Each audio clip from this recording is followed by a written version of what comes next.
Amplitude जर आपण वाढवलं तर हा अँप्लिट्यूड आहे. ए पासून सी चं डिस्टन्स हे अँप्लिट्यूड आहे. हे वाढवलं तर आणखी समजा इथपर्यंत आणलं तर काय होईल? तर याच्या फ्रिक्वेन्सीवर काय परिणाम होतो का हे पाहण्यासाठीचा प्रयोग आपण आता करणार आहोत. मी तुम्हाला त्याची व्हिडिओची स्क्रीन शेअर करतोय.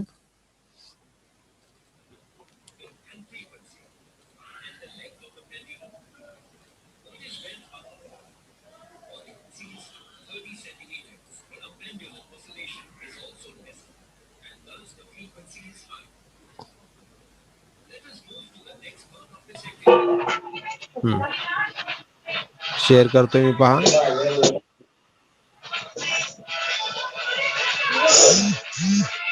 शेअर कुणाचं तर माईक चालू आहे. हा, एक मिनिट. पार्टिसिपेंट्स. राऊतला आवाज येत नाही बहुतेक. राऊतला ऐकू येते का? राऊतला? श्रद्धा राऊत.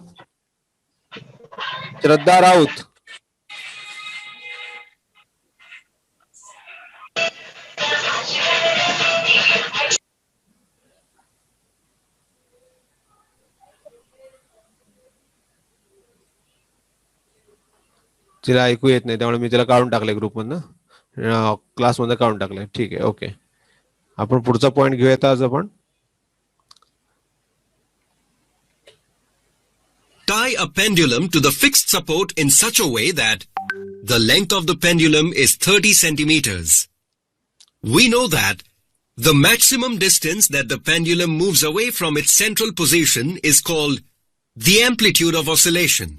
हे आपण शिकलो आहोत. अँप्लिट्यूड म्हणजे काय? मॅक्झिमम डिस्टन्स जे आहे पेंड्युलमचं, जे मुवमेंट आहे त्याची मूव होते फ्रॉम द सेंट्रल पोझिशन. म्हणजे आता जो काय येलो डॉटेड लाईन दिसते ना, ही त्याची सेंट्रल पोझिशन आहे. इथून तो दोन्ही साईडला जेवढा जास्त लांब जाईल, ते जे काही डिस्टन्स असेल सेंट्रल पोझिशन पासूनचं, ते त्याचं अँप्लिट्यूड असणार आहे. मग अँप्लिट्यूड वाढवलं कमी केलं तर फ्रिक्वेन्सीवर काय परिणाम होतो का हे आपण बघणार आहोत आता. In the previous part of the activity, AB is the amplitude of oscillation. We shall keep the length of the pendulum same throughout this part of the activity. मागच्या एक्सपेरिमेंट मध्ये आपण काय केलं होतं, तर त्याची लेंथ ही 10 सेंटीमीटरनं कमी करत आणली होती आपण. ठीक आहे. आता आपण काय करणार आहोत, तर त्याची लेंथ ही फिक्स ठेवणार आहोत. काय करणार आहोत? फिक्स ठेवणार आहोत आपण. आता ती वाढवणार नाही. फक्त अँप्लिट्यूड मधलं डिस्टन्स जे आहे पण ते वाढवणार आहे.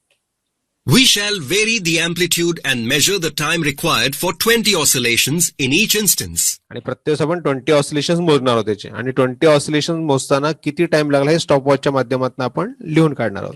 First, let us give a very small amplitude to the pendulum and let it swing. The time required by the pendulum to complete 20 oscillations is 25 seconds. आता 25 Let us second enter this value in the observation table. Now let us increase the amplitude slightly. So आता तुम्ही हे जे pendulum आहे ते आणखी थोडा तुम्ही वाढवा. त्याचं जे काही डिस्टन्स आहे ते मुद्दामून वाढवता येतं. वाढवायचं आणि सोडून द्यायचं. तुम्ही जेवढं जास्त वाढवत नाही त्या पद्धतीने टाइम किती लागतो चेक करायचं आपल्याला. आणि 20 ऑसिलेशन्स काउंट करायचे त्यावेळेस. that it is little larger than the earlier. The time required by the pendulum to complete 20 oscillations is 26 seconds. तुम्ही मोजा. Let us enter this value in the observation table. Similarly, increasing the amplitude slightly than the previous value, repeat the procedure 3 more times. अशा पद्धतीने 3 ते 4 वेळा तुम्ही करून पहा. 4 वेळा किंवा 5 वेळा केलं तरी चालेल. तुम्ही जेवढं जास्त तुम्ही अँप्लिट्यूड घ्याल तेवढं त्या टाइम मध्ये काय फरक पडतो का बघा. आता इथं 3 वेळा त्यांनी केले तर 26 सेकंद लागले 20 ऑसिलेशन होण्यासाठी. सेकंड मध्ये 27 सेकंद लागले आणि थर्ड मध्ये 26 लागले. मग याच्यावरनं काय लक्षात येतं, जसं आपण अँप्लिट्यूड वाढवला तर तसं टाइम वाढत गेला का? म्हणजे 26 27 झालं पण 27 28 झालं का सेकंद वाढले का? तर नाही. म्हणजे अँप्लिट्यूड जर तुम्ही वाढवला तर टाइम ऑफ ऑसिलेशन्स मध्ये काही फरक पडत नाही. किती मोठा अँप्लिट्यूड करा तुम्ही, त्याचा ऑसिलेशन टाइम तेवढाच असणार. Note down the values of the time required by the pendulum to complete 20 oscillations each time. Let us now calculate the time period of oscillation and frequency of the pendulum by making use of the formula. 20 oscillation साठी लागलेला time period हा काढलेला आहे. त्यानंतर एका सेकंदामध्ये मग किती oscillations होतात हे काढलं. 1.25 एका सेकंदासाठी. आणि मग 1 ऑसिलेशन साठी लागणारा जो काही 1 सेकंदाचा काळ आहे 1.25 तो जर आपण फ्रिक्वेन्सीच्या फॉर्म्युला टाकला तर मग फ्रिक्वेन्सी किती आली हे जर कॅल्क्युलेट केलं या पद्धतीने तर मग काय Even फरक here. पडतो बघा. Enter all the values in the observation table. आणि मग कॅल्क्युलेशन त्याचे केलं. From this activity, we understand that even if the amplitude increases, the frequency does not change much. It remains almost the same. म्हणजे amplitude किती वाढवली ती फ्रिक्वेन्सीवर त्याचा काही विशेष परिणाम होत नाही. हा पॉज केले मी. हो. The time period of oscillation, that is T, depends on the length of the pendulum. हा आणि हे टाइम पिरियड जो आहे 34, 36, 38, 40 वाढत गेलेला आहे.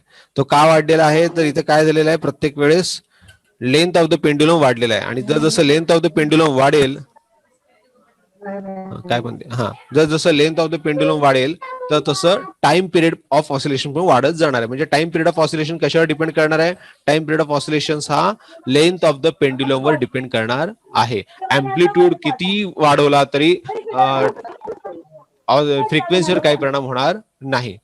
ठीक आहे. आणि टाइम पिरियड वाढला तर फ्रिक्वेन्सी कमी होणार. उलट होतं लक्षात ठेवा. टाइम पिरियड जर वाढला तर फ्रिक्वेन्सी कमी होते लक्षात ठेवा. आणि लेंथ ऑफ पेंड्युलम वाढला तर टाइम पिरियड पण वाढतो.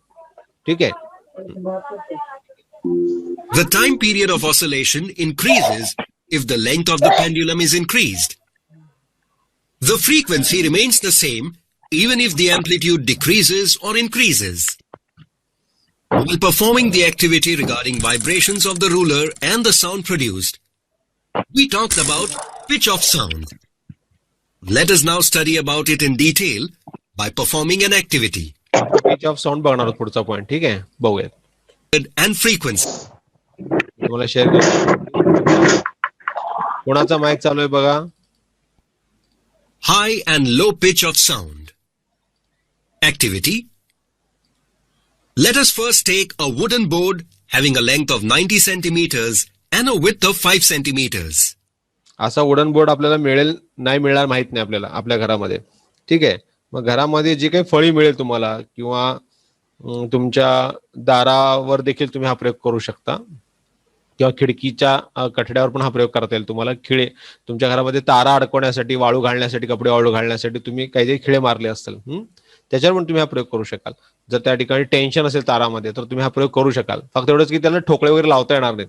जमिनीवर जर फळी ठेवली त्याच्यावर तार बसवली तर तुम्ही ते काम परफेक्ट करू शकता. पण किमान तुम्ही अंदाज घेऊ शकता किंवा टेन्शन जर तारात दिलं तर साऊंडच्या प्रोडक्शन मध्ये नेमकं काय फरक होतोय तुम्हाला कळेल तिथे. ठीक आहे. पहा.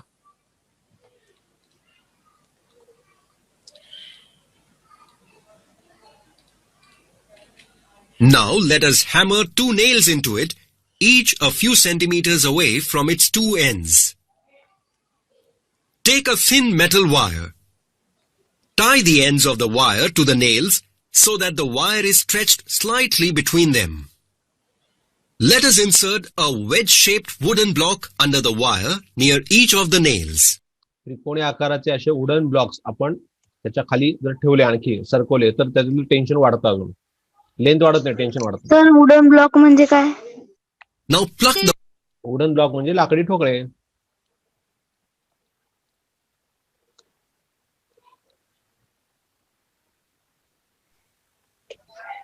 Okay.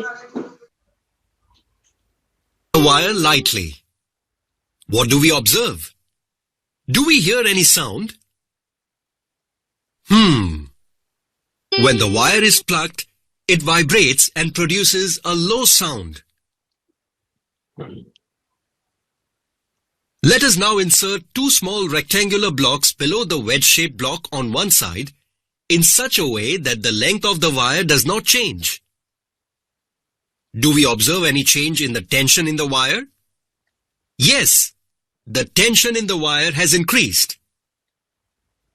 Let us now pluck the wire with the finger and listen to the sound and observe the vibrations produced in the wire. Let us compare the frequencies in both the cases. From this activity, we can infer that when the tension in the wire is increased, the frequency is seen to increase, and when the tension is decreased, frequency is also seen to decrease. We also perceive a difference in the sounds generated. When the tension is increased, the resulting sound is shriller. When the tension is reduced, the sound is also less shrill. This is what we call the high and low pitch of sound. Srila याचा अर्थ काय? थोडक्यात तीव्रता, ध्वनीची तीव्रता जी आहे, तीव्र ध्वनी आणि कमी तीव्र ध्वनी असं त्याचा अर्थ आहे थोडक्यात. श्रील आणि श्रील. श्रील म्हणजे जास्त तीव्र असणार आणि लेस श्रील म्हणजे कमी तीव्रता असणार. सर हा. इथं टेन्शनचा अर्थ काय दिलाय? टेन्शन म्हणजे ताण देणे. आता काय झाले पहा, वरच्या एक्सपेरिमेंट मध्ये आपण ऍक्टिव्हिटीमध्ये ठोकळे लावलेत फक्त लाकडाचे, त्याच्यामुळे त्याच्यामध्ये टेन्शन आलेलं असणार आहे 100%. ठीक आहे. पण दुसऱ्या एक्सपेरिमेंट मध्ये आपण काय केले, एका लेफ्ट साइडच्या ठोकळ्याच्या खाली आपण आणखी 2 लाकडी प्लेट सरकवलेले आहेत, फळ्या सरकवलेल्या. त्याच्यामुळे काय झालं, तर टेन्शन आणखी वाढलं. तर आवाज नीट येत नाहीये. टेन्शन आणखी वाढेल त्या ठिकाणी दुसऱ्या ऍक्टिव्हिटीमध्ये. पहिल्या ऍक्टिव्हिटीपेक्षा दुसऱ्या ऍक्टिव्हिटीमध्ये टेन्शन जास्त असणार आहे. ओके, त्या वायर मधलं टेन्शन जास्त असणार आहे आणि त्यामुळं आपण जेव्हा या तारला प्लग करतो म्हणजे छेडतो, तेव्हा त्याच्यातून जो ध्वनी ऐकू येतो तो पहिल्या ऍक्टिव्हिटीमध्ये येणाऱ्या आवाजापेक्षा दुसऱ्या ऍक्टिव्हिटीमध्ये येणाऱ्या ध्वनीची तीव्रता म्हणजे आपण त्याचं पिच आपण या ठिकाणी म्हणूयात, साऊंड जो तयार होतो तो जास्त तयार होतो. म्हणजे जेवढं टेन्शन जास्त असेल तेवढं व्हायब्रेशन जास्त असेल, जेवढं व्हायब्रेशन जास्त असेल तेवढा साऊंड हा काय होतो या ठिकाणी जास्त तीव्र ऐकू येऊ शकतो. लक्षात ठेवा. ठीक आहे. त्याला पिच असं त्यांनी नाव दिलेलं आहे. पिच, लो पिच आणि high pitch, depending upon the tension and vibrations produced in the sound. ठीक आहे. सर हा, बोला. सर हा. श्रीलर म्हणजे काय? तीव्र असा त्याचा थोडक्यात अर्थ आहे. श्रील, श्रील म्हणजे काय? मी ऐकलं ते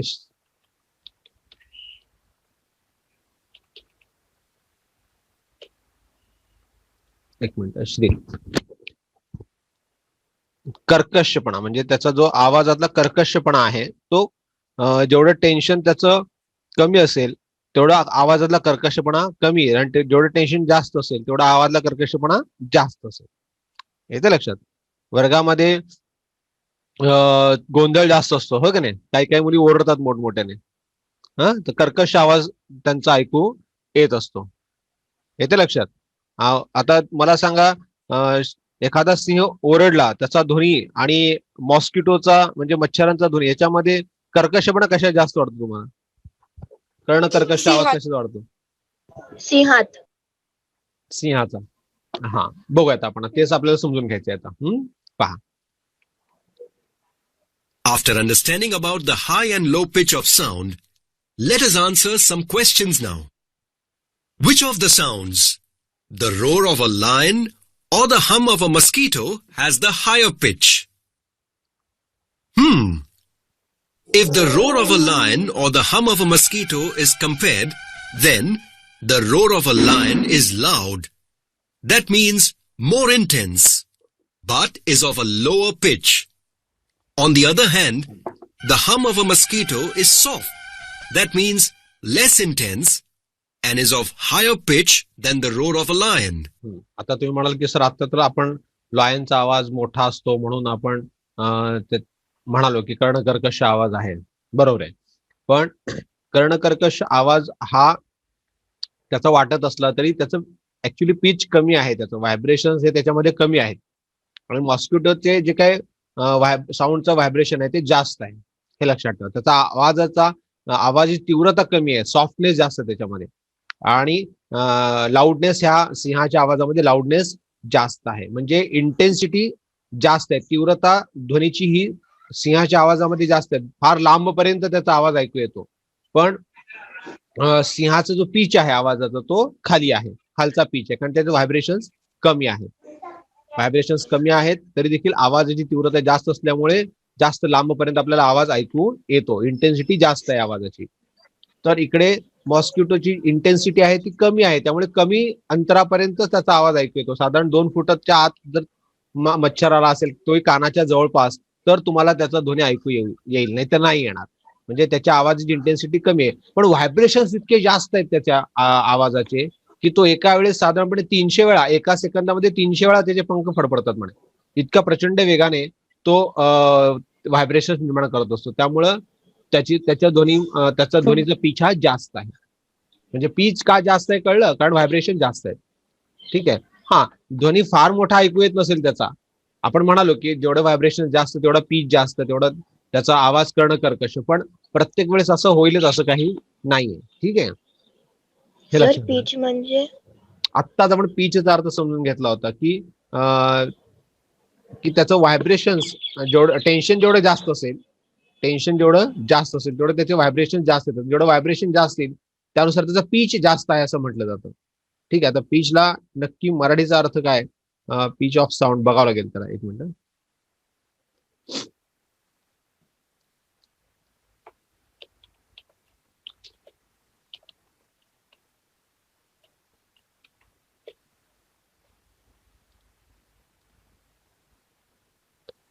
पीचला आवाजच शब्द दिले त्याने, प्रतिशब्द आवाज दिले. पीच म्हणजे काय, आवाज. आवाज किती कमी किंवा जास्त ऐकू येतो.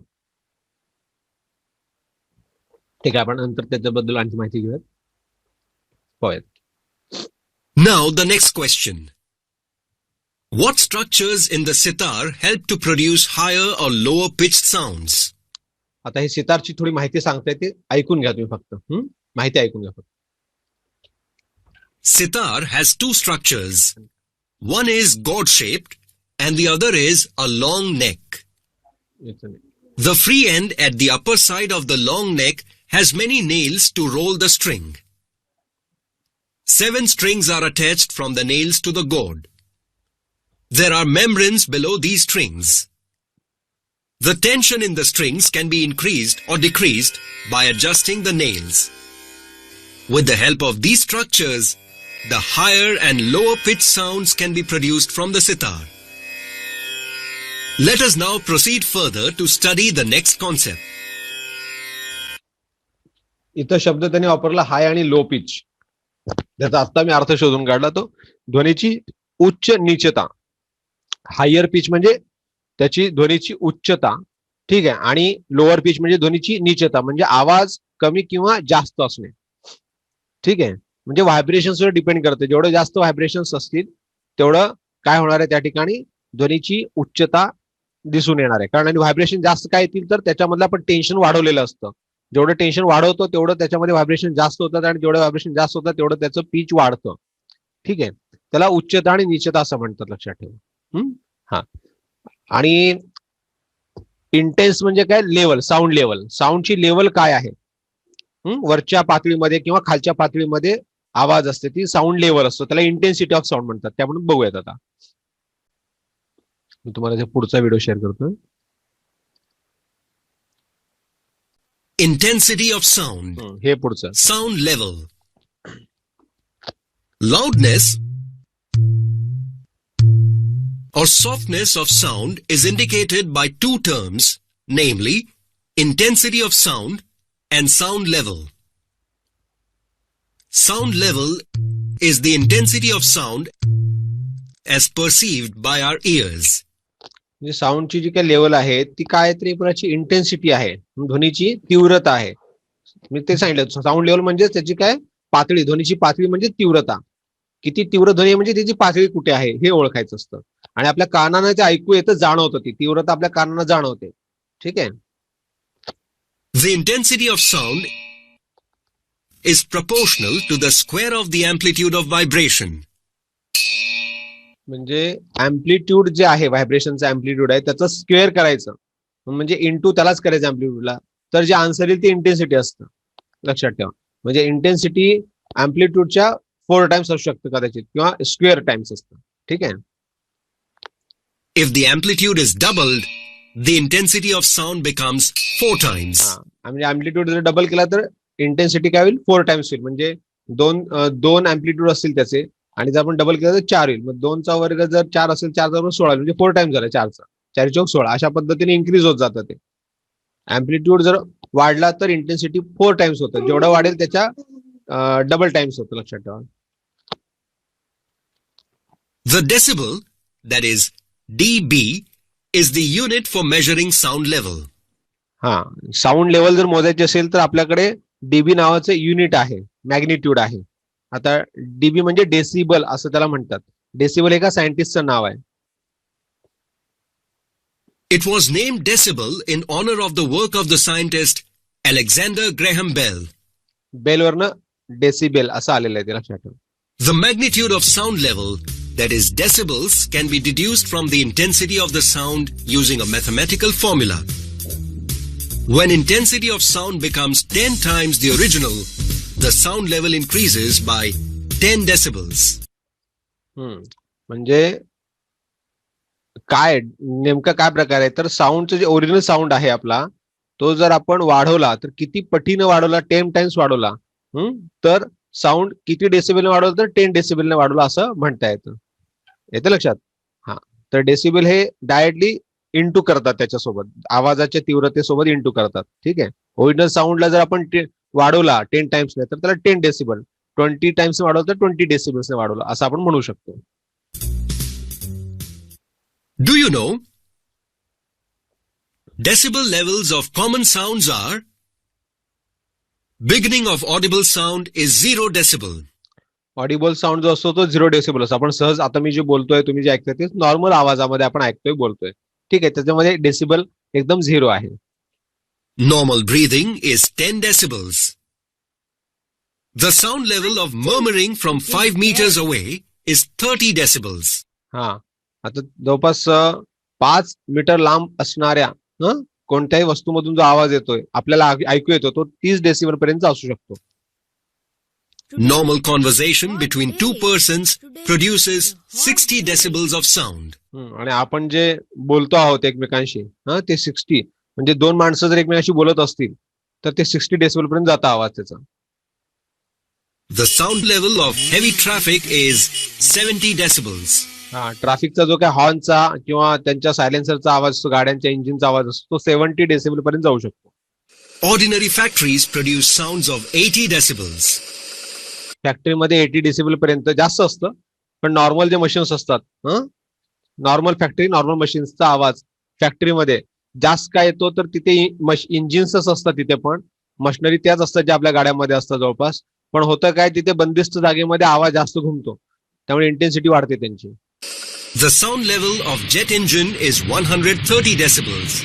जर जेट इंजिन आपल्या आकाशामध्ये जर उडत जात असेल तर त्याच्यातून जो ध्वनी निर्माण होतो तो 130 डेसिबलचा ध्वनी असू शकतो. तो आपल्याला स्पष्टपणे जाणवतो आणि लगेच आपलं लक्ष वेधून घेतो. The ear-splitting sound starts at 120 decibels.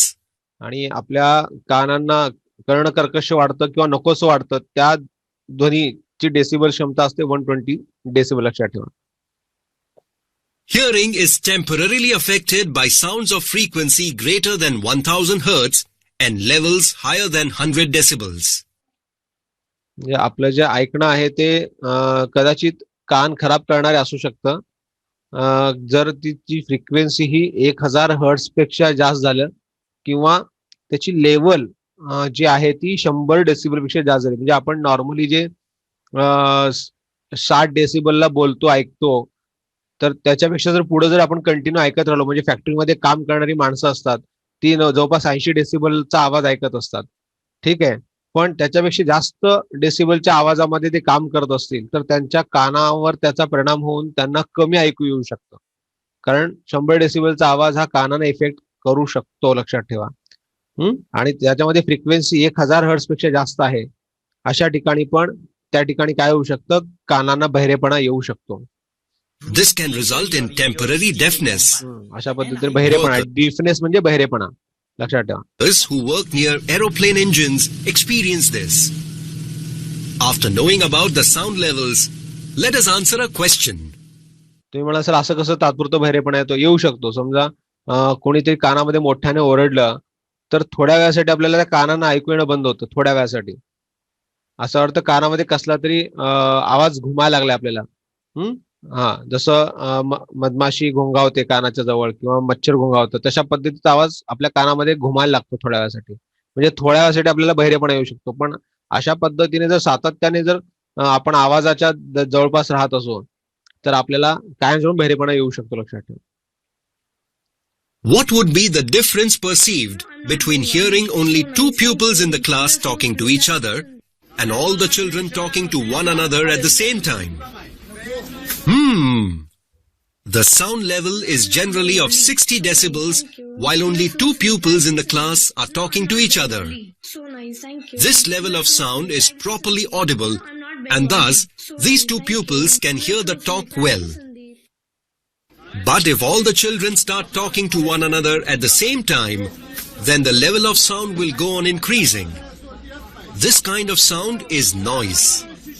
At such level of sound, nobody would be able to hear properly.